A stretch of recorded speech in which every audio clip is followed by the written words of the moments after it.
Hey everybody, today I'm going to be reviewing Bring Her Back. This was directed by Danny and Michael Philippou. I was a huge fan of Talk to Me. That was the Philippou brothers directorial debut that came out a couple of years ago. I reviewed the film. I think it was in my top 10 of that year. I was kind of fascinated by the very maniacal energy that these two directors have as people. They're basically like the Jackass crew, but like the Australian version. Yet they're perceptive, clearly, because they made this movie that I consider to be quite a personal and an emotional piece that is dealing with a lot of heavy emotional themes and traumas. And yeah, just the juxtaposition of that I thought was cool. Maybe it lacks some creativity cinematically, especially when it comes to like the more supernatural moments that don't involve like physical brutality. But overall, I thought Talk to Me was such a solid and kind of a fun way to explore a tired gimmick of like demon possession, but for a modern era where we had strong characters and a strong emotional story pulling it all together. So of course I couldn't wait for whatever they did next, and I have obviously been anticipating this one for like the past year, and I went into this thing knowing almost nothing, didn't see a trailer or anything like that, but it is clear just looking at the film that they have gained some prestige and some respect within the industry. This is a much more, I would say, ambitious piece, particularly visually, conceptually. It's like the fingerprints of these two are there at times, and obviously because it's an A24 film, there's going to be like unique elements of suspense and visual imagery, but I don't know, something got lost here, lost in translation. And it's almost as if the Philippous got swallowed by the A24 machine, where they're more in service of those subgenre staples rather than maintaining that sense of soul and individuality that I feel they had in their first film.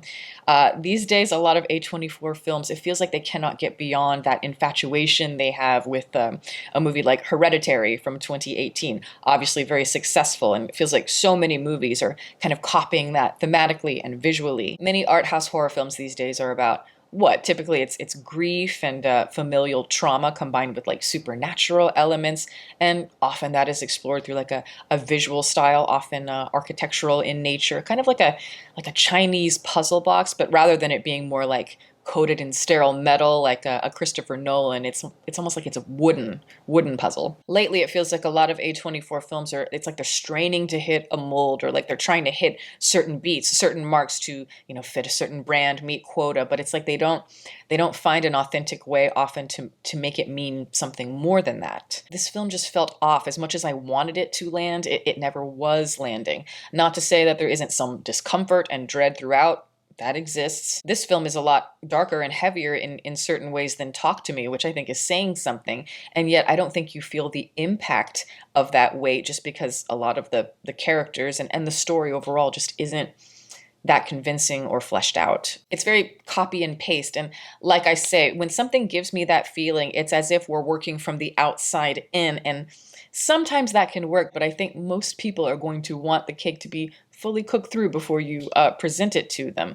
And this movie, I don't know, it feels like we are trying to find a movie or try to find a sweet spot within the editing here that works. I found that frustrating as a viewer, and I just found that the tension suffered because of that. Though I did like that this movie has this feeling of, it's like a little gnat or something that is buzzing around your ear, and it's like you can't swat it away. And this feeling is slowly twisting to become something bigger and more sinister. The unraveling at the center of this film, it's a black abyss, and there's just this cyclical element of trauma repeating over and over that is devastating. And the way they represent that is through like this circular visual gimmick. There are times, more in flashes, but it's like you can feel the agony gnawing at the inside of these characters. And there was something to the narrative, the unsettling feeling where it always keeps you guessing. I kind of liked that. You never feel safe knowing what could possibly happen to these characters, whether it's a good character or a bad character, an adult character or a small child. The Philippou brothers, they are unrelenting when it comes to mangling their characters, and it can get pretty gnarly. The anticipation of that, I think it's hard not to be intoxicated by it. And there are kind of a lot of winding plot elements, as I mentioned, but when we peel away each layer, the core of this movie reveals itself to be quite simple. There is a power to that simplicity in theory, that it all comes down to a very basic human emotion, but I just don't think that the plot or the characters are exploring any of this with enough conviction so that simplicity does ignite. Sally Hawkins plays this foster mother who takes in two new children that recently lost their father, and she's instantly portrayed as this like quirky bohemian cool aunt type. She's weirdly very nosy and passive aggressive, but tonally she sticks out, and not in a way that feels conducive to the world itself. There's something I just don't quite buy into when it comes to the writing of her character, or again, I guess, the way that she presents herself. It's not particularly clever or tense. It feels like a caricature of a mother. And this mother has a lot going on in her mind. I mean, she's in pain and she's off her rocker, and she's hiding something that is likely very sinister. You get that feeling. It just feels like we're going through the motions of that particular archetype. Sally Hawkins, though, as always, she's spectacular. And she squeezes every bit of emotion she possibly could out of this performance. That sweetness and the naivete combined with a melancholy quality just works here, because she can be deceptive. Even if I didn't buy into the character, I bought into every facet of her performance emotionally, from those early stages of uncertainty of who she is to that, really gut-wrenching finale, or it's meant to be gut-wrenching. I think she's the main reason to see this film, and she's the one that is holding it together, I think, maybe the best. And the Philippa brothers, they just know how to get really great visceral performances out of their actors. Sadly, her character is so telegraphed. It's like where it's going to lead very early on, and so there's just a lack of satisfaction when it comes to her self-actualization, and I just think that she deserves a more interesting character that is worthy of her talents. There's something to the way they delay the reveals in this movie where it causes the tension to kind of collapse in on itself. And the final image of the movie, I think they really want it to break you. But to me, it's more just kind of a compelling, moody image. I don't necessarily feel it searing in my bones. A lot of our character motivations feel like an afterthought, or just like a plot device, a way to weave things together just enough on the surface so that it does, again, fit that A24 brand. I just wish they thought things through more.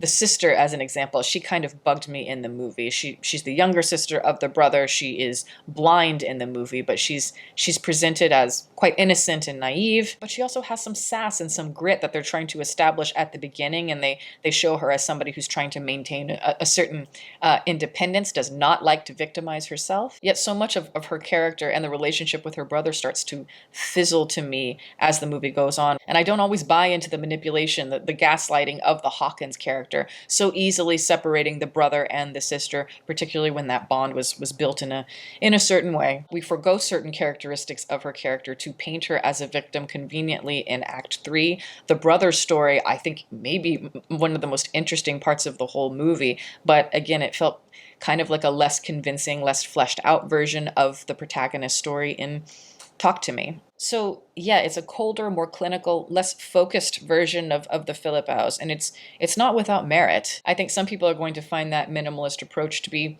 an interesting exercise in tone, and I can respect that. I am torn on this one because it is tough for me to just recommend it outright. I'm going to say, if you liked Talk to Me, this might be worth, checking out of intrigue. I see maybe stream it, do a matinee. Outside of that, I might skip it, but I am still very excited to see what they come up with next. This certainly didn't put me off of them. Hopefully they can just find that groove again, and that inner voice that made them so special within the A24 machine again. I wouldn't put it past them. And we have to remember, this is only their second film.